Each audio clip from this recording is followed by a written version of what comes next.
Hey, it's Chris Byer. It's Bowling. What's up? DB. We're coming to the end of May and talking again about Mental Health Awareness Month.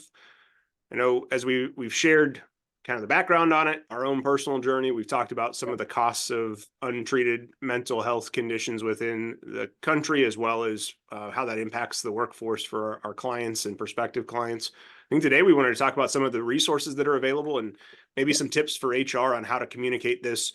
I know it's the end of the month, but going into the rest of the year, how do we keep this in front of the employees and part of that benefits communication?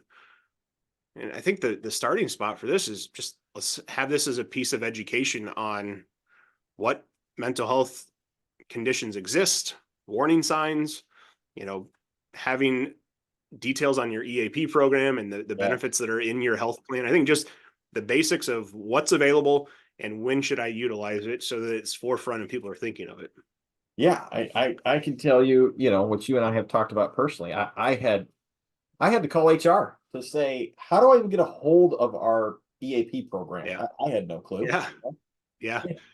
And so now I have alerted HR I have a problem, which Yes. would have been nice to avoid that if I just had a resource that I could have gotten to easily that said, oh, Make it simple.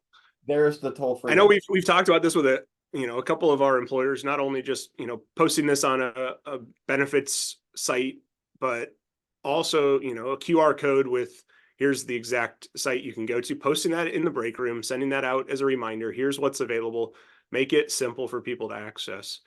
I think the other thing that we don't often think of that maybe some employers are doing is really helping train their managers on how to engage with their team when somebody is going through a challenging time, or Yes. helping reduce the stigma that we talked about. That it's okay to say I need to take some time or I need those resources. Can you help Right. direct me?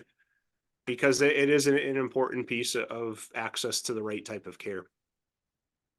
So Yeah. talk to me a little bit about what you've seen with EAP programs. I know we have most of our clients offering those through a long-term disability or life program. Some Right. have standalones, but what are we seeing in our marketplace that maybe isn't working well for EAPs and some of those changes?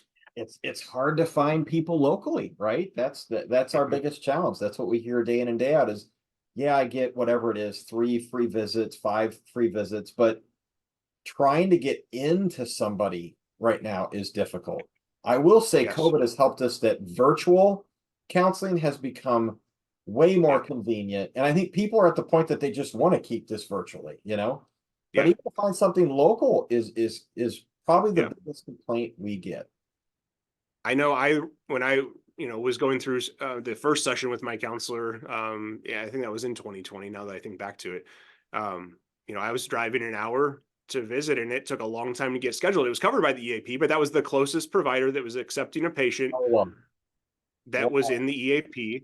But then again, we quickly moved and I said, is there any way we could just meet virtually and do this so I don't have to drive 2 hours in order to see you? And they were up for that. But I think you and I are starting to see that a lot of telehealth providers can Yes. offer a mental health component. We've got a couple of carriers that are making that a no cost visit through telehealth. Some are requiring it still to be a copay, but Right. allowing the member to do that virtually has been key.